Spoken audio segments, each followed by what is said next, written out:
The 2017 NFL Draft was almost 7 years ago, and there were some major steals in this one. With a top-heavy class of Myles Garrett, Pat Mahomes, and Christian McCaffrey, it's really hard to believe that there were still so many good players to be had late in this draft.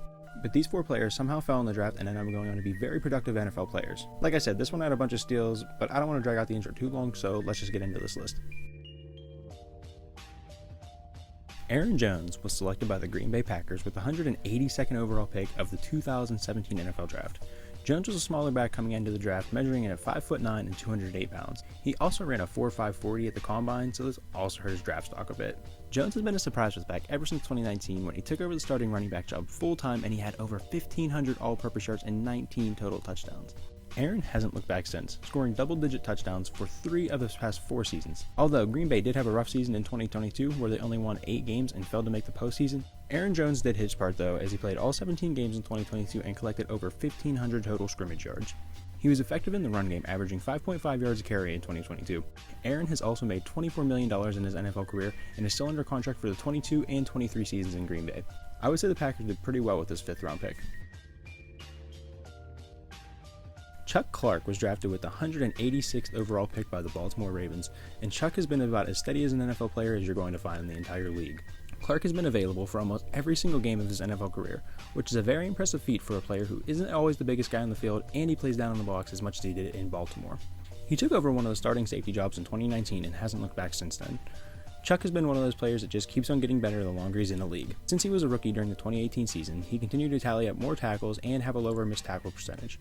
Clark was a free agent this offseason in 2023, and he decided to leave Baltimore to go to East Rutherford, New Jersey, to play for Robert Saleh and the New York Jets.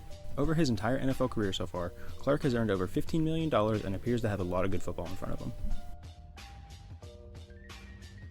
Matt Milano was the Bills' 5th round pick in 2017, and he has very quietly had a very good start to his NFL career alongside running back Tremaine Edmonds at linebacker for the Bills. Quietly until 2022, that is, where Milano made first-team All-Pro.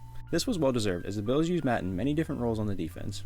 Not only is Milano a crucial part of Buffalo's pass coverage unit and the run game, but he's also used as an extra blitzer on the few plays that Buffalo did send pressure. You really just have to watch a Bills game, and Milano will be around the ball almost every single play. Matt's performance over his first 6 years in the league has earned him over $26 million in the NFL, and he just signed another 2-year extension to stay in Buffalo. With Tremaine Edmonds leaving in free agency for Chicago, Milano will have to continue his all-pro level of play into 2023 and beyond.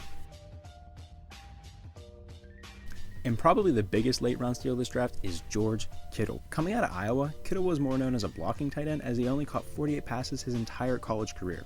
But he was a monster as a blocker, and that was good enough for the 49ers to select him with the 146th overall pick in the 5th round. Obviously in the NFL, Kittle has developed into much more than just a blocking tight end.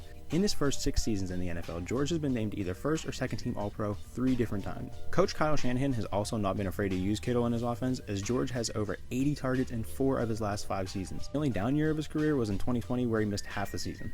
Kittle's play has also led for him to be well compensated. He has earned $36 million in his first 6 NFL seasons, and he still has 3 years left on his contract with salaries of $12, $14, and $15 million.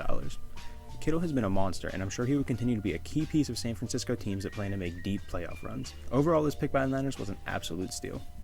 As a whole, this draft had so many great day 3 steals, but these were 4 of my favorites. It's really interesting when players like Milano and Kittle end up being all-pro players and somehow they fell to being day 3 selections.